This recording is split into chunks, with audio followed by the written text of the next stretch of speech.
Thank you so much for inviting me to be here tonight. My name is Amanda Miller. I am a program specialist with Mothers Against Drunk Driving. Have been there for about 5 years now. This is one of the programs that MAD does that I'm extremely passionate about. And that's because no parent should ever have to say goodbye to their youth because of underage drinking, and no family should ever be torn apart by alcohol. So about 10,000 Americans die each and every year from drunk driving, and that number should be 0.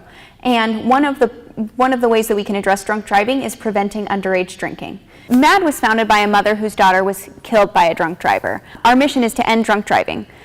We've cut those deaths in half since we were founded in 1980, but our work is not done, and we won't stop until there are 0 people killed in America because of drunk driving. We will also help fight drugged driving.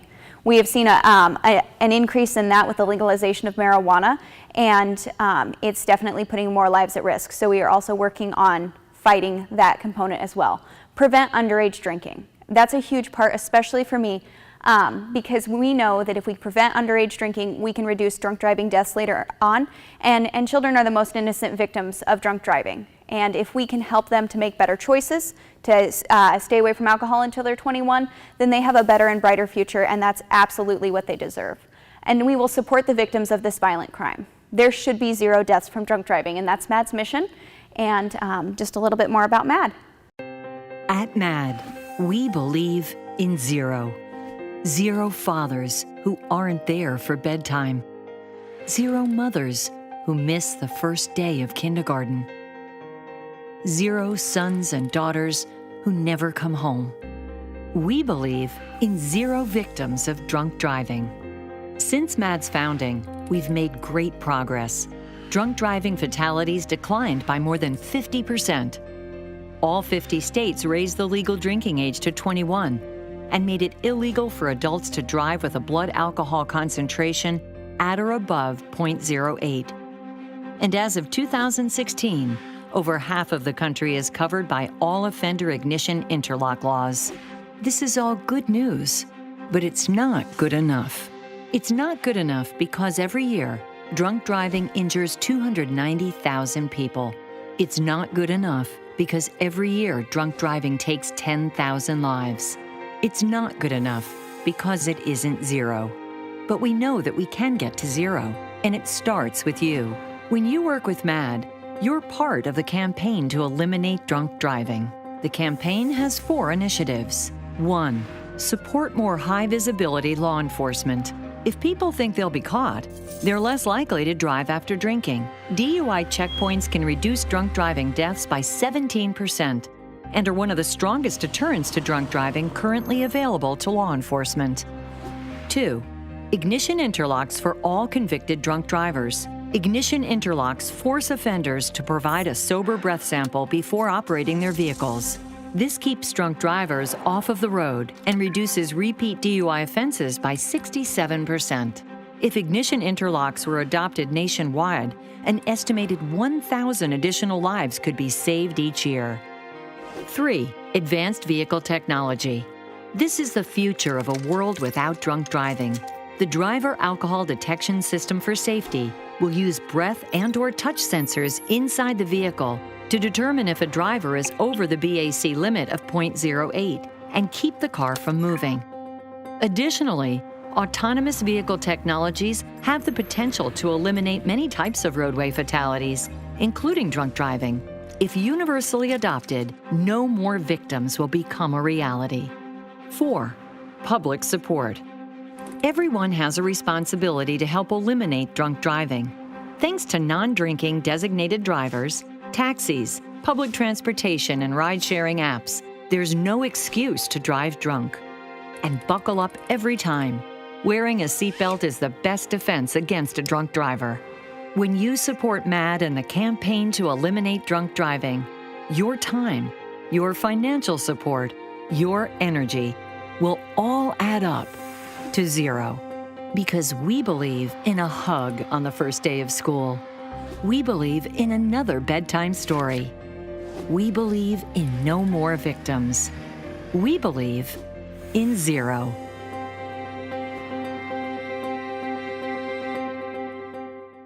And that pretty much covers all of MAD's other initiatives. Today we're going to talk specifically about our Power of Parents program, and it's one of 3 prongs to prevent underage drinking in the United States and in Nebraska.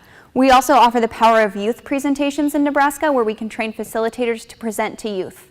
And that helps encourage that youth with the science behind why the minimum drinking age is 21, the risks and the impacts that can have on them as a person.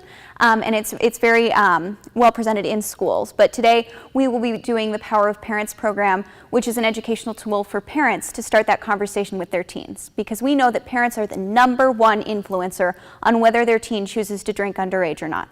70% of teens agree that their parents are the #1 influence. So we can't do it alone at MAD. We need you as a parent to have that conversation with your teen early and often. And today we'll talk about the tools we have to help you start that conversation and keep it going so that you can give your teen every advantage and encourage them to stay alcohol-free until they're 21. So the Power of Parents underage drinking problem and consequences, we're going to talk about that today. The role of teens' friends and peers, the role of adults, the role of parents, and what you can do today, tomorrow, and in the future to keep your kids safe. You have the most opportunity to make an impact in your teens' choices. So it's really important that we give you the tools and the ability to have that conversation and to keep it going, because as you listen to the mother at the beginning of this presentation, she can't have that conversation ever again. Her teen died of alcohol poisoning, and there's never a second chance. So we never want you to be in that role. At MAD, we love and we support our victims, but we wish that we didn't have them, because we don't think that any parent should have to bury their youth because of underage drinking.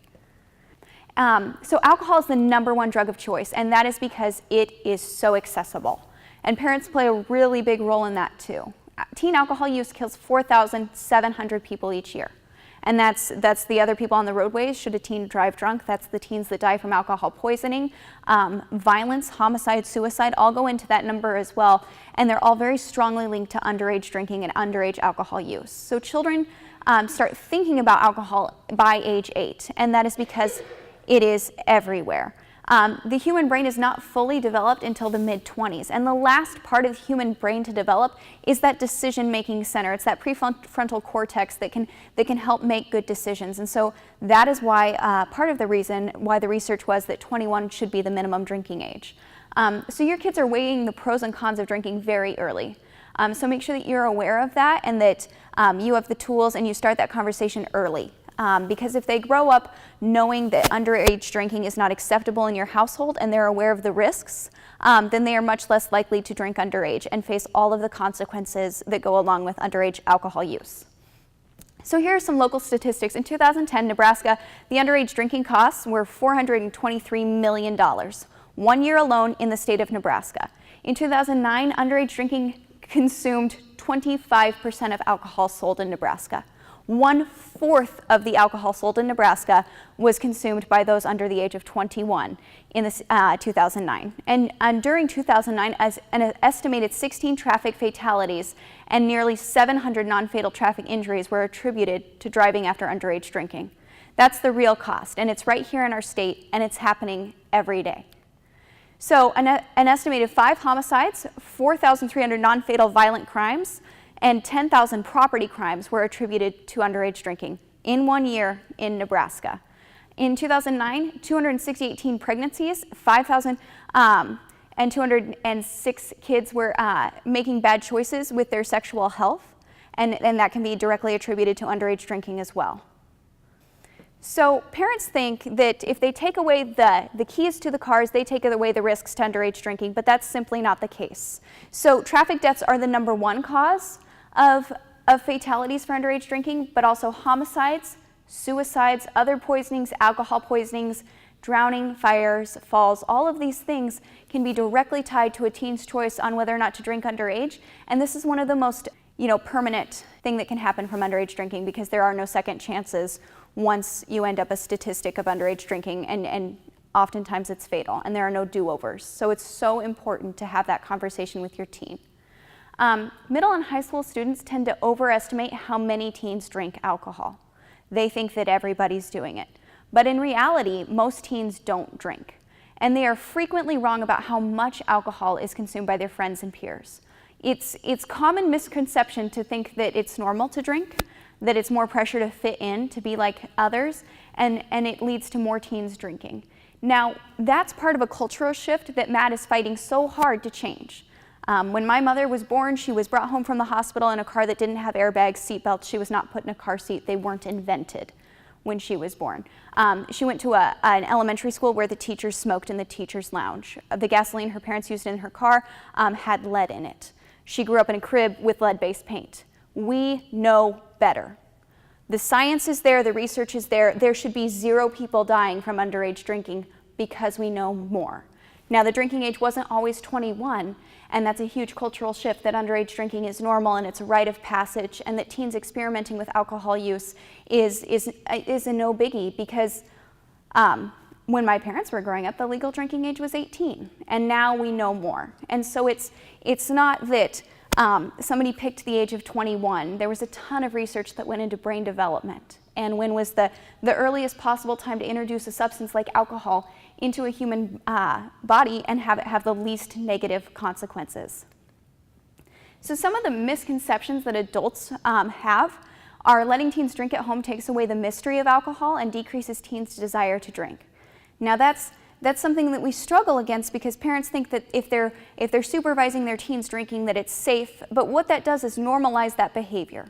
And that puts that teen at incredible use when they're not under your supervision. So it's so important that you as a parent model that good behavior, you set those boundaries, and you encourage your teen to wait till 21, because it's unacceptable. Even if they're drinking in front of you and nothing bad happens to them during the time they're drinking, they're still introducing a very addictive drug to their underage brain. And that is extremely dangerous.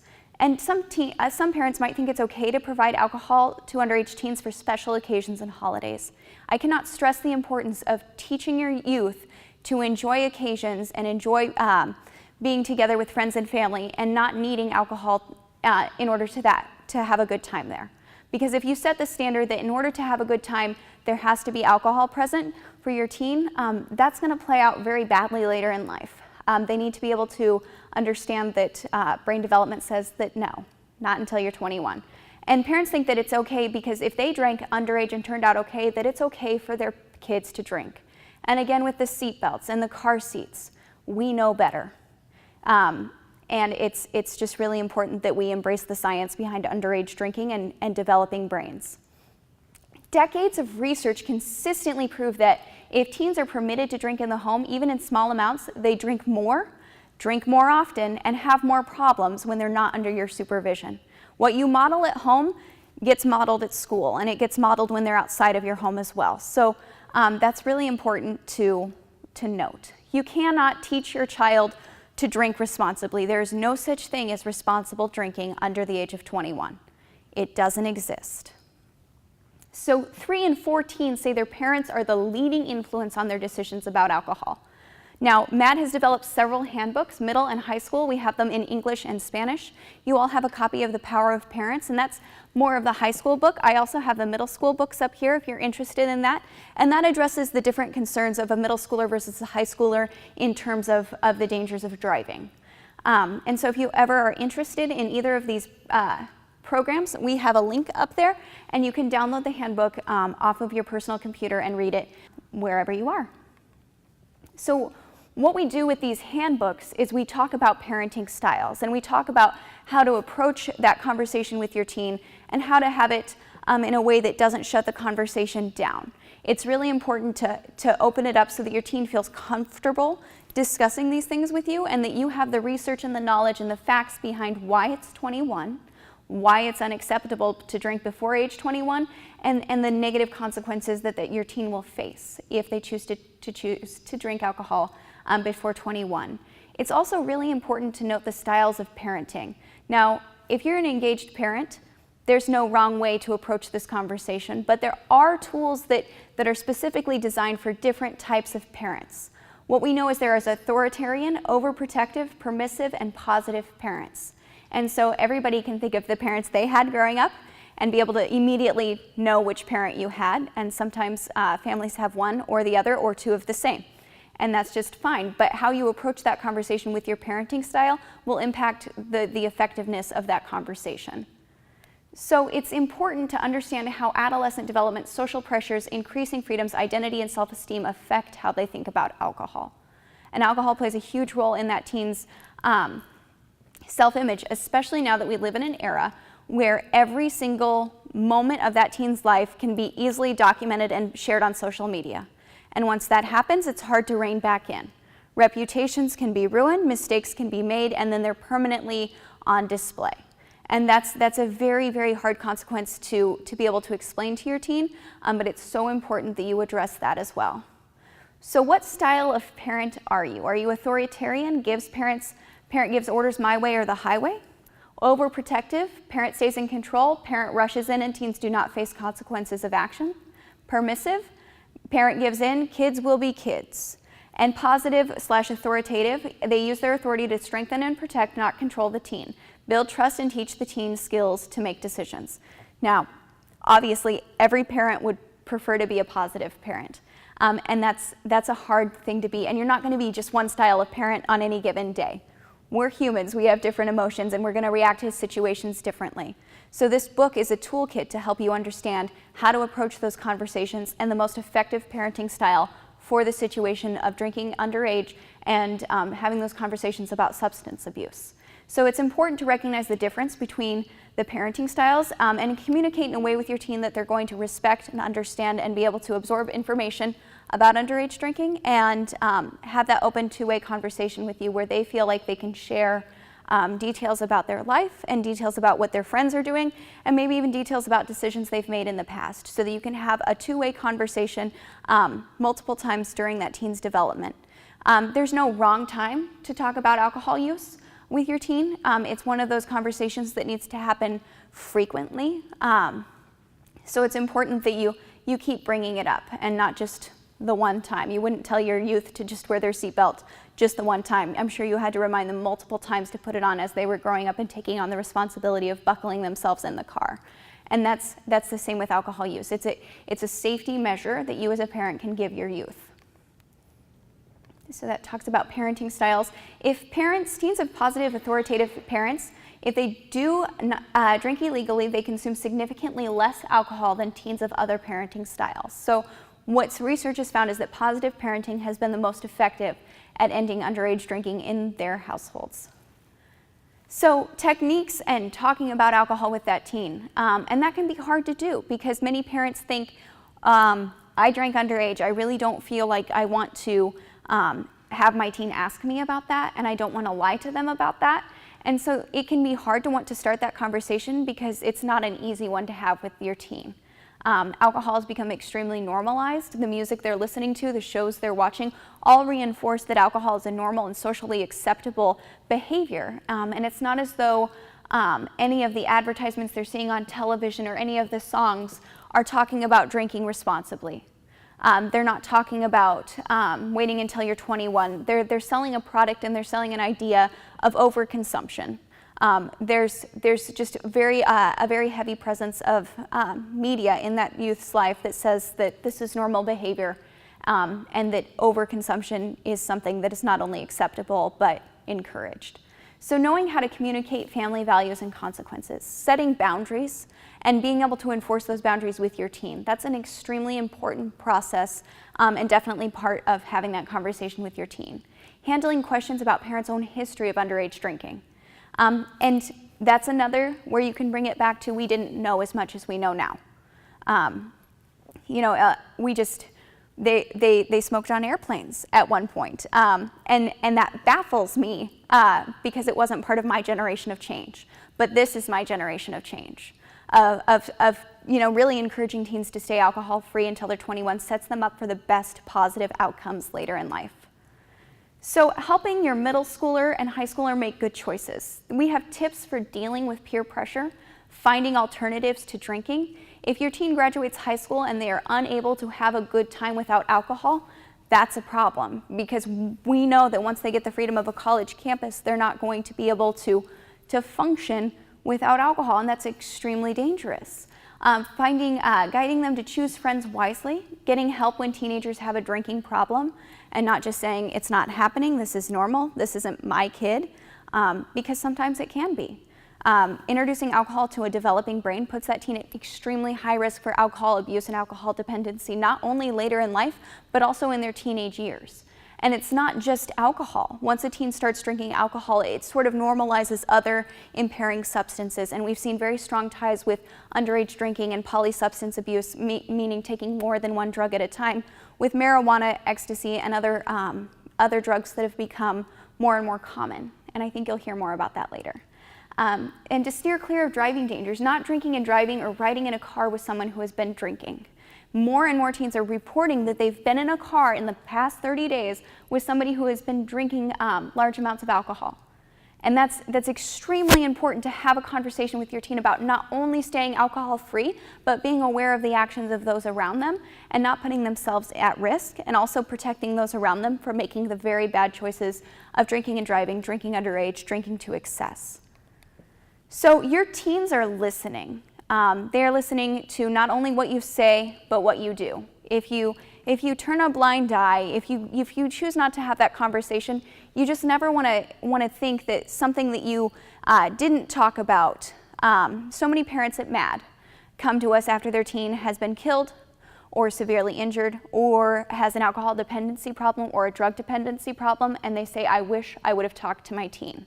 Or I talked to my teen about underage drinking, but I never told them not to get in a car with a drunk driver. I never said it. And so it's just so important that you have that conversation so that never can you say, my teen didn't know better, because they should know better. And it's entirely up to you to have that conversation and to encourage your teen to make good choices. And also to really reinforce those messages that they're getting at school. Teens are taking health classes where they're learning about the dangers of alcohol consumption, and it's really important to reinforce that message 360. So at home, at school, in their activities, and be aware of what your teen's doing. It's not normal behavior. They're not learning to drink responsibly. It's something that you have to address early and often, because you absolutely have the power to make a difference. So we went through that rather quickly, and we do have time to go through the Power of Parents Handbook. If you had any questions, I would love to address them with you. We also are able to present this to any other group that you might be a part of, whether it be church or sports related, or the Power of Parents program, or Power of Youth program, which is specifically designed for middle and high school teens on preventing underage drinking and their power and their influence that they have in their social circle to choose not to drink alcohol until they're 21, because we just know so much more now, and sharing that message can save lives. And so we really hope that you take the opportunity to have a conversation early and often. And now you have the Power of Parents booklet, which has all of the facts that you need to back it up. It has the science of brain development and the science of introducing harmful chemicals into a developing brain. And there's no way around it. We have to address the social and the cultural change, and we have to shift teens' thinking about underage drinking, and we as adults have to change our thinking and well, it's okay, they're learning to drink responsibly, or they're just experimenting with alcohol. You wouldn't allow your teen to experiment with any other addictive drug. Why is alcohol so normalized? And it's really important that you as a parent feel equipped to have that conversation. So if you do have any questions, I really encourage you to reach out to MAD Nebraska. We're here. We're here to help you because we would love a future where we didn't have jobs because there was no one dying of underage drinking and no deaths because of drunk driving. Thank you so much.